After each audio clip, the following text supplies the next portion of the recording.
And let the Dusty Rhodes Memorial Tag Team Classic begin.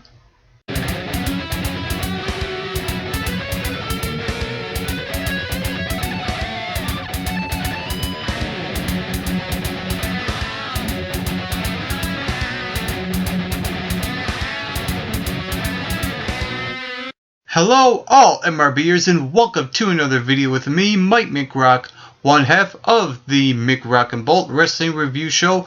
Right now I am going to deliver to you my review of the September 2nd edition of WWE NXT, and this is the start of the Dusty Rhodes Tag Team Tournament. But before I go into depth about the Tag Team Tournament, I will talk about some of the matches that happened throughout this entire show before I get to those two tag team matches that happened on NXT this week. And the first match I want to cover is the match between Alexa Bliss versus Blue Pants. And I thought this was an okay match. No one done anything spectacular, but I feel like, when it comes to the win-loss column, it balances out the wins and losses when it comes to what those two women represent when it comes to their respective teams. I'm wondering if Blue Pants will stick with the Vaudevillains as their manager, because I feel like WWE and NXT needs more managers. I think that's an area that WWE needs to focus on more of. We just need more managers, more mouthpieces for people that may have a weakness for talking on the microphone. But overall, like I said, this was an okay match. I wasn't really blown away by it. But having Alexa Bliss go over, to me, makes sense, because if you want to make Blue Pants maybe a future contender, having her lose every now and then only seems fitting, and it kind of makes sense in the storyline perspective. And the other Divas match that happened on the show, I'm going to call this Divas match because I'm not going to call Eva Marie a woman. She's a diva. She is a total diva. And I think that she just comes out and just looks pretty. But she was in a match with Billie Kay, and this was, the Eva Marie enhancement match, where she goes over and all that stuff. But they really screwed up the finish. I mean, holy crap, I don't know who I want to complain more of, the referee or Eva Marie, because Eva Marie's timing on that 2 count was way off. That should have been a 3, and I think if the referee sees a 3 count, he should call it as he sees it, as a 3 count. And same with Eva Marie, but I understand that, this was Eva Marie's match to have her go over. Eva, just work on your timing. I can see you're starting to improve in the ring somewhat, but there's also some areas you really need to work on, and that's your timing for the 3 count. Good Christ. But anyway, the other match I want to talk about before I get into the tournament is Apollo Crews taking on a jobber. I found it funny that the announcer's mic was cut off when she was introducing Apollo Crews' partner. I don't know why, I just found that hilarious. But this match was okay. Again, nothing special. The match never really done anything for me personally, and I don't see anything in Apollo Crews just yet. I understand he's really young, and he does have a lot of room to grow. I just don't see what he is. I just don't see that gimmick. Like, what is he? Is he a heavy guy that does power moves, or is he a high flyer? He's doing a mix of both. I think he should just stick with one, but maybe just do a couple of flashy maneuvers.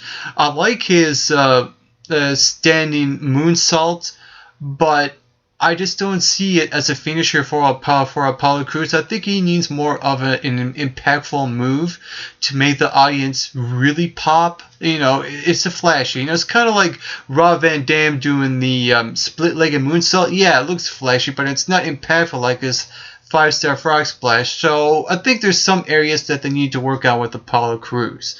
Now, on with the Dusty Rhodes Tag Team Tournament. And the first match I want to talk about is the match that kicked off the show this week, and that was the Ascension taking on the team of Baron Corbin and his partner, the War Machine Rhyno. And on paper, this looks like a badass match. I mean, you have the Ascension, the longest reigning NXT Tag Team Champions, that dominant, well-established tag team on NXT, coming down and facing a newer, fresher, badass tag team that looks badass in the War Machine Rhino and the Lone Wolf Baron Corbin. And this is a different match for Baron Corbin because, I think he's used to having one-on-one matches. And so this was a different style for him, and I think he worked fine with Rhino.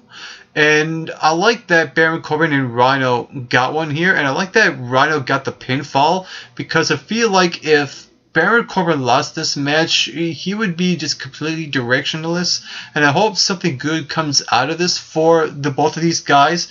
And it's not like these two have been thrown in as a random tag team. No, these two guys got history, going back from the couple of takeover shows that happened a few months ago, when they went one-on-one. So it kind of makes sense for them being a tag team in this match, and it makes sense having them go over a well-established NXT badass tag team.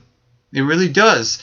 And the main event on NXT was Jason Jordan versus Chad Gable, and I thought this was a pretty good, Jason Jordan and Chad Gable versus Neville and Solomon Crowe, And I thought this was, this was the main event. This was the good match that you really want out of this episode of NXT, because I felt like the first three matches were just kind of like But this match in particular, I thought it was a good match and a good way to close out the show, especially in the last few minutes where the fans just welcomed Neville back with open arms, chanting for Neville, giving him his major props and his pops. So Neville looked really good in this match. I felt like that Jason Jordan and Chad Gable looked really good as well. And to me, this was all about Jason Jordan and Chad Gable going over in this match and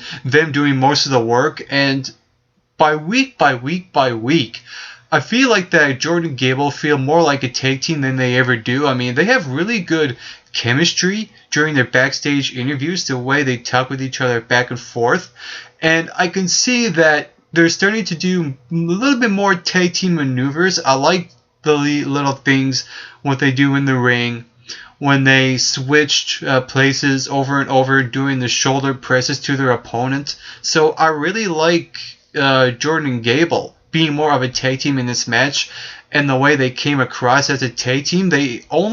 What I would suggest right now is a tag team name for them. They have the matching trunks. They're looking like a tag team by the week. All they need now is a tag team name and a name of their finisher, because that finisher actually looks good. And even though it's kind of like a normal backdrop, at least when they do it as a tag team, they kind of make it look good and make it look like it's a modified backdrop in that area. So with the wrestling aspect as a tag team with these two guys, I really like them.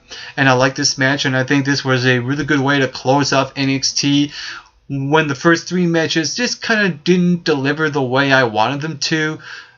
Probably besides the first match, because I thought that was a solid match. But overall, this was a decent show of NXT. Not the greatest, but what I really like and what I really enjoyed about this week's episode are the two tag team matches in the Dusty Rhodes Memorial Tag Team Tournament. My only issues with this tournament is that at the end we only got a little flash of like the brackets, and it was like a what the heck moment. Like, what was that? I wanted to see all the columns as it came up, but it was just a flash.